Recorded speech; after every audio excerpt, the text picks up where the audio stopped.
আসামের মুখ্যমন্ত্রী বেশ কয়েকদিন থেকে বলছেন যে এই শীতকালীন অধিবেশনে তিনি বহুবিবাহ সম্পর্কিত একটি আইন প্রণয়ন করবেন এবং আসামে বহুবিবাহ নিষিদ্ধ ঘোষণা করবেন। তার এই সিদ্ধান্তের বিষয়ে আজকে আমরা সেই বিষয়ে আলোচনা করব। ভারতবর্ষ যেহেতু একটি গণতান্ত্রিক দেশ, সুতরাং যে কোনো আইন প্রণয়ন জনগণকে নিয়ে হচ্ছে, জনগণের সেখানে পক্ষে বিপক্ষে মতবাদ এবং মতামত অবশ্যই থাকবে এবং আমরা সেটাই ব্যক্ত করব। প্রথমত, বহুবিবাহ সম্পর্কে বলতে হয় যে বিবাহ একটি ধর্মীয় কৃত্য, বিবাহ একটি ধর্মীয় কাঠামোয় একটি কৃত্য এবং যে ধর্মে অবিশ্বাসী বা নাস্তিক তার বিবাহের প্রশ্নই উঠে না। যদিও সে স্টেট যে সেকুলার স্ট্রাকচার তৈরি করেছে সিভিল ম্যারেজের মাধ্যমে, সেই স্ট্রাকচারে সে বিভিন্ন সুযোগ সুবিধা জন্য এবং কিছু সরলতার জন্য সে বিবাহ নামক প্রতিষ্ঠানে আসতে পারে, কিন্তু বিবাহ যেহেতু একটি ধর্মীয় বিষয়, সুতরাং বিবাহের যে উপর যে সিদ্ধান্ত সেটা ধর্মীয় আইনের উপরই আঘাত মনে করতে হবে।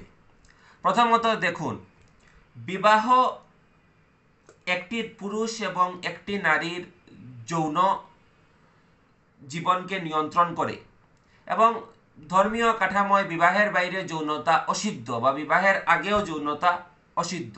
সুতরাং যৌনতাকে নিয়ন্ত্রণ করা একটি বিশেষ কাঠামো এবং একটি বিশেষ প্রতিষ্ঠান হলো বিবাহ, এবং এই বিবাহ যেহেতু একটি ধর্মীয় কৃত্য, সুতরাং ধর্মীয় জনগোষ্ঠীর যে ধর্মীয় নীতি আছে সেই নীতি অনুযায়ী বিবাহ রেগুলেশন করতে হবে।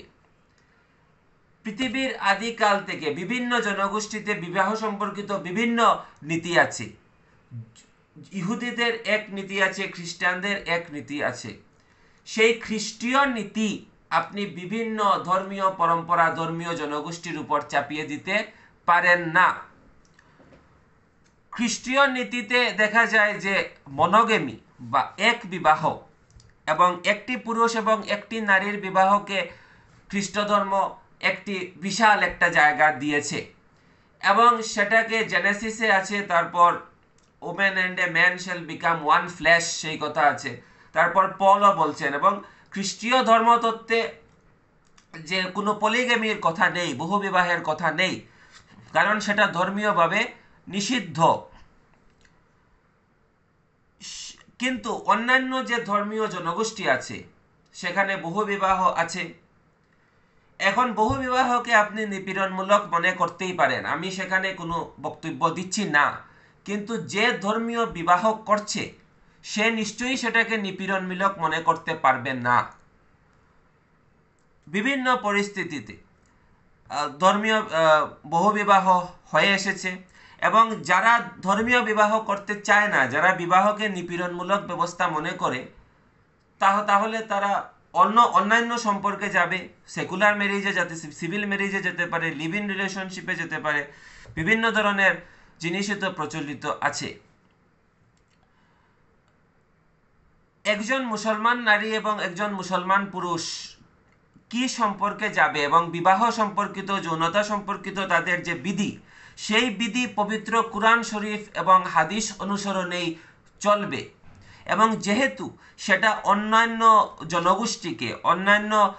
জনগোষ্ঠীকে আঘাত করছে না, সুতরাং সংবিধানে স্বীকৃত আমাদের রাইট টু রিলিজিয়ান, সেই ধর্মীয় স্বাধীনতার মধ্যেই বিবাহের স্বাধীনতা, এবং সেইটা একটা আপনার মনের ধারণা তৈরি হয়েছে যে বহুবিবাহের মধ্যে নিপীড়ন হতেই পারে, কিন্তু সেখানে গার্হস্থ্য হিংসার প্রসঙ্গ আছে, সেই প্রসঙ্গে তো আইনের কাছে দ্বারস্থ হতেই পারে। একজন বিশ্বাসী মুসলমান পুরুষ এবং নারী মনেই করতে পারে না, যে যার সঠিক ঈমান আছে, যে বহুবিবাহ একটি খারাপ জিনিস এবং বহুবিবাহ সে নৈতিকভাবে বিভিন্ন উদ্দেশ্যে করতেই পারে ধর্মীয় বিধি অনুসারে, সেখানে আপনার আইন প্রণয়নের কোনো যুক্তি আমরা দেখছি না। সেটা ধর্মীয় স্বাধীনতায় হস্তক্ষেপ হিসেবেই বিবেচিত হতে পারে। কারণ যারা বিবাহ প্রথাকে নিপীড়নমূলক মনে করছে তারা বিবাহে কেন যাবে? তারা তো সিভিল ম্যারেজেই যেতে পারে বা অন্যান্য সম্পর্কে যাবে। কিন্তু যেসব মানুষ বিবাহে আছে এবং ধর্মীয় বিবাহ করছে তারা নিশ্চয়ই সেটাকে নিপীড়নমূলক মনে করছে না। এবং যদি ধর্মবিশ্বাসী হয় তাহলে ধর্মগ্রন্থ যেটা আদেশ দিয়েছে সেই অনুসারেই জীবন নিয়ন্ত্রণ করবে। সেখানে যৌন ঈর্ষারও কোনো কথা উঠতে পারে না। এবং পবিত্র কুরআন শরীফ তো বলেই দিচ্ছে যে প্রত্যেক নারীকে সমমাত্রায় দেখতে হবে প্রত্যেক পত্নীকে। এবং বিবাহ প্রথার বহু বিবাহ মানুষ বিভিন্ন উদ্দেশ্যে করতে পারে, শুধু যে যৌন লালসা চরিতার্থ করার জন্য করছে সেটা নয়, সেটা বিভিন্ন উদ্দেশ্য থাকতে পারে। এবং আমরা তো দেখিনি যে প্রচুর মানুষ বহু বিবাহ করছে মুসলমান সমাজে, সেটা তো নয়। তো এই যে সিদ্ধান্তটা নেওয়া হয়েছে, এই সিদ্ধান্তর মধ্যে আরেকটি বিষয় যেটা আসে যে জনসংখ্যা বৃদ্ধি পাচ্ছে। এখন বলুন জনসংখ্যা কিভাবে বৃদ্ধি পাচ্ছে? মনে করি আমরা একটি পুরুষ দুইটি নারীকে বিবাহ করলো এবং সন্তান হলো। সেই দুইটি নারী তো পৃথক পৃথক দুইটি পুরুষকে বিবাহ করত, সুতরাং সেখানেও সন্তান হতো। সেখানে সন্তান বরঞ্চ বেশি হওয়ার সম্ভাবনা। বহু বিবাহে সন্তান বরঞ্চ কম হওয়ার সম্ভাবনা আছে।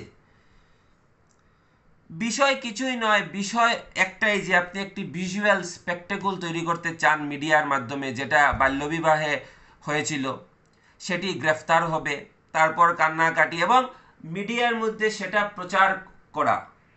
এবং হিন্দু জনমানসে যেটা বহুদিন থেকে একটা প্রচলিত ধারণা আছে যে মুসলমান পুরুষের যৌন চাহিদা বেশি এবং মুসলমান নারী নির্যাতিত, সেই মিথকেই আপনি ব্যবহার করতে চাইছেন।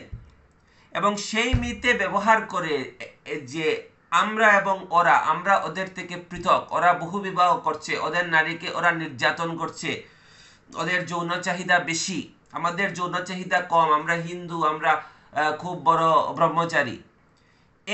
এই যে গেমটা খেলে একটা জনগোষ্ঠীকে এক্সোটাইজ করার চেষ্টা করছেন, একটা জনগোষ্ঠীকে অপরায়ণ করার চেষ্টা করছেন। এই প্রক্রিয়ায় ত্বরান্বিত করার পন্থা ছাড়া আর কিছুই নয়। সুতরাং আমাদের বক্তব্য এটাই, খুবই স্পষ্ট বক্তব্য যে বহু বিবাহ যেহেতু একটা ধর্মীয় কৃত্য এবং ধর্মবিশ্বাসী মানুষই যেহেতু বিবাহ করে এবং ধর্মীয় স্বাধীনতা যেহেতু ভারতীয় সংবিধানে আছে, সুতরাং ভারতীয় সংবিধান অনুযায়ী যে যার ধর্মীয় পরম্পরা অনুসরণ করবে। এখানে খ্রিস্টীয় ধর্মীয় পরম্পরায় যাকে বৈধ মনে করা হয়েছে, যাকে ভালো মনে করা হয়েছে, সেটা সমস্ত ধর্মীয় জনগোষ্ঠী সেটা করবে, সেটার কোনো বাস্তবিক ভিত্তি নেই। আমরা জানি যে হিন্দুরা প্রচুর বহু বিবাহ করত। বিভূতিভূষণ বন্দ্যোপাধ্যায় ইচ্ছামতি উপন্যাসে দেখিয়ে দিয়েছেন ভবানী এবং সে 3 জন স্ত্রীকে একসাথে বিবাহ করেছিল। এখন প্রশ্ন হয়েছে যদি গার্হস্থ্য হিংসা হয়, যদি বৈষম্য হয়, তাহলে অবশ্যই ক্রিমিনাল কোর্ট আছে, সেই ক্রিমিনাল কোর্ট বিচার করবে।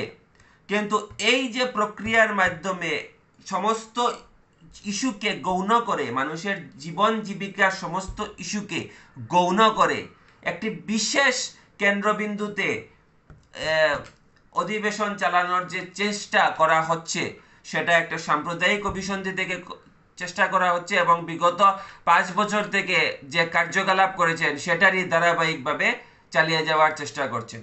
সুতরাং আমরা এটার তীব্রভাবে বিরোধিতা করছি। ধন্যবাদ।